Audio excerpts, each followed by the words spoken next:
Hello viewers, another good morning to you. আমরা সকাল সকাল চলে গিয়েছিলাম যমুনা ফিউচার পার্কে।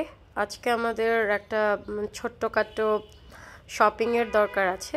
আর আমার বর হচ্ছে যমুনায় ঢোকার আগে বলছিল যে আমার একটা স্যান্ডেল কেনা লাগবে, আর সেটা হবে খুবই ইউনিক এবং আগের যে ডিজাইনগুলো আছে কোনোভাবেই যেন সেটা না হয়।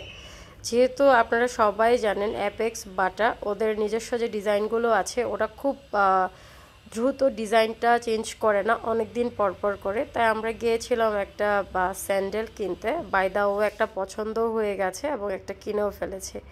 আর ওখান থেকে বের হয়ে আমার বরের যেহেতু অনেক পছন্দ হয়েছে, he was so happy. And after then আমি ওর হ্যাপিনেস দেখে আমি বললাম যে আমি এখানে একটা ভিডিও করব, সো আমাকে একটা ভিডিও করে দাও। তখন সে আমাকে বললো যে কিছু পোস্টস দাও, then after then I will do it. তো আমি সেটার জন্যই বারবার হচ্ছে এরকম করে ঘুরছিলাম। এরকম করে ঘুরতে আমার খুব ভালো লাগে। বিটুইন যখন ঘোরা হয়ে যায় ভিডিও দেখার পরে মনে হয় আরও একটা দিচ্ছিলাম না কেন। তো এই হচ্ছে আজকের ব্লগটা। সো